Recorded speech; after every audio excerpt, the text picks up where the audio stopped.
Hi there, Adrian here. So I did a video last week on string bending. It's for the benefits of a Skype client of mine.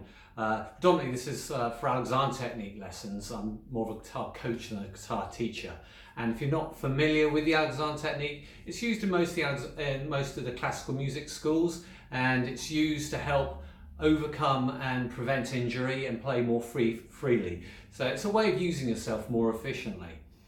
And so I did this video for my client, and as always, there were a few things after I did it. I thought, well, I could have mentioned this, I could have mentioned that. We had a bit of an email to and fro. I thought, yeah, I could add those things to a video. So here I am doing just that.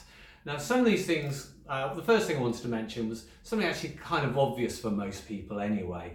And I guess because I knew where my client was, my student, in his playing, I figured he probably already knew this, so I didn't think to be specific about it. But I'm going to be specific now, and that's just simply the idea of additional fingers supporting the bending finger. So, if you bend with your third finger, you don't literally bend just with your third finger. You get the second and first finger down there as well to support it. And even if you just use your, there are sometimes you bend with your second finger, you still get the first finger behind to support it. And I guess most of you know that, but if you're an absolute beginner, that's useful stuff to know. And if you are an absolute beginner, do go back and review my first video, which I'll tag at the end, which talks about the pronation and supination of the arm. That's the action you achieve for string bending. And if you are a beginner and you're doing this stuff repetitively to get to practice it, I'd also recommend that actually tune down by half a step or a whole step. I mean, all the great blues players used to tune down. Jimi Hendrix tuned down, Eddie Van Halen tuned down, Yngwie Malmsteen tuned down half a step. And it does help make the string bending a bit easier. This is actually also tuned down. This is a set of 10s that I've tuned down half a step. I actually wasn't going to bother, but it's not very well set up and I was struggling with it, standard tuning, so I've tuned down half a step. But yes, so when you're first just getting the mechanics right, get used to the feel of it, and you're doing it for a long time, you don't want to overstress the muscles to begin with. Get used to coordination first. Build up your coordination. You can deal with strength later. You can always tune back up. So that was just a thought for if you're new to it or you're going to be doing it repetitively for a long time. And another thing I'd like to mention, we have bends in two directions. I just assumed the bend in that direction, but of course we have a bend in that way, using the first finger. And I think everyone, because there's really almost only one way you can do it with this pronation, supination with the first finger. It's more obvious. Very typical in the blues curl, you get that little kind of a quarter tone bend, or the whole Jeff Beck kind of thing. It's a tone up. And that really does come from that rotation this way. So there's rotation that way for a bend, and there's rotation that way for a bend. And I just forgot to mention that last time. Now another area, this is really an Alexander technique thing. We're very obsessed with the nature of the head-neck relationship, and obviously if you know a little bit about the Alexander technique, you'll think we're obsessed with posture. I prefer the word poise. I'm not a big fan of the word posture. Poise is a lot more fluid and dynamic.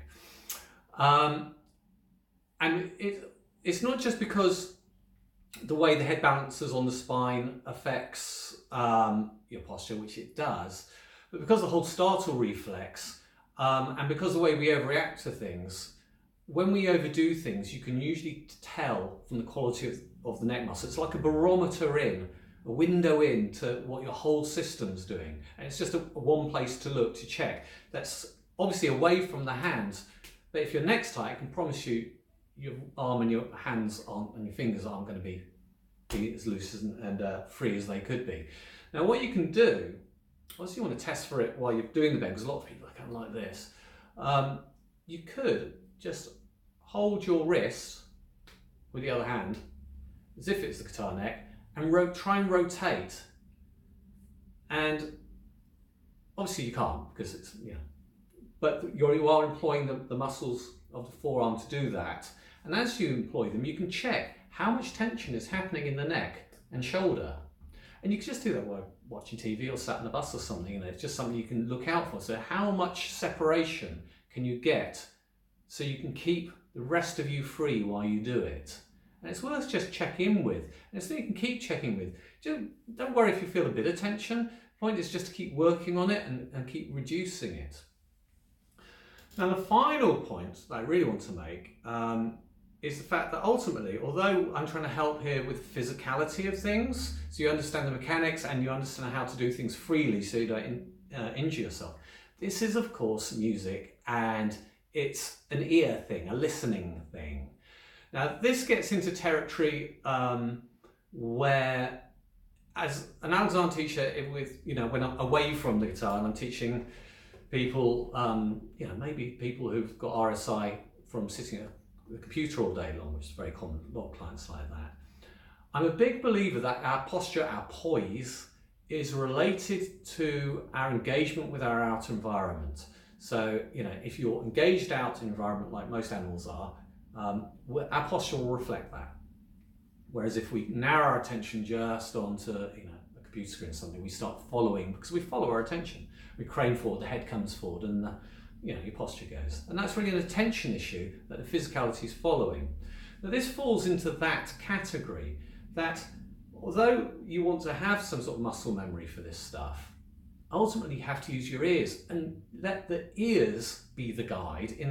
Like in the other example, let the space around you be your guide for your posture, rather than trying to internally posture yourself. Just be up and out and engaged. Be engaged with the sound of the bend. So do you want to get there? Listen to it go up. So yeah, usually it helps if you're first starting out, play a fretted note and then bend up to it. And there are other examples. If we, so I'm going to stay in B, I don't know why. We can go, say, up a minor third, then we come down a semitone. I don't think I got that as good as I could have done, actually. You really want to use your ears to make that decision, to do the note definition, not definition, it's the word I'm looking for, to be able to tell which note you want. You've got to have that sound in your head, and the physicality will kind of come out of it, much in the same way as your physicality of your poise and posture will come out of your awareness being broad into your environment and living in your environment. Your mechanics of your note bend will be right because you're listening for the pitch. Does that make sense? And it's really important. Now, and this is so true of all music, really. We can treat it as calisthenics and a physical thing, and obviously it is a physical thing, which is why I have clients with physical injuries. But we really need to be focusing more on sound in a way, and lightly trying to follow the sound with our fingers and our whole being, of course, our whole torso and the whole body. There is an exception, of course, the pre-bend. This is an awkward one because you've got to bend up to the note without hearing it first. Pretty good, actually. Quite happy with that. This is something that Brian May uses a lot. He'll bend up pre-bend so he can do the vibrato at the top of the bend, because you get a different quality of the sound of vibrato than you do if you just play the note directly.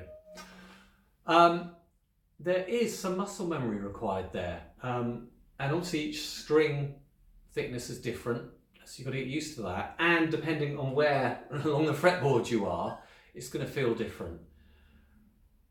But in a way, I still think you need your inner ear to guide you. Even though there's no note being played, you kind of have to imagine the note, because from experience, if you've done that a lot and you've been doing bending a lot, you can't really say, oh, I need this amount of pressure here and this amount of pressure there. It's not stuff you can remember. You'll never, collate that information in a useful way, like X amount of tension for each position on the fretboard. You kind of get it from having the inner ear guess where it's going to be from experience, because you've bent notes a lot. So even in a pre-bend, there will be some muscle memory. And it's not that we don't want muscle memory, but your guide still needs to be the inner ear. I really believe that. Anyway, I think those are just a few extra points I really wanted to make. And, if you have any questions, I'd love to hear them. Please do the YouTube thing of click like and subscribe. If you want to find out more about the Alexander technique, I'll leave a comment. I'll leave something below in the description. So if you have any pains or injuries you're trying to overcome, it's something I can help you with. I do offer Skype lessons as well. So until the next time, take care. Okay, bye.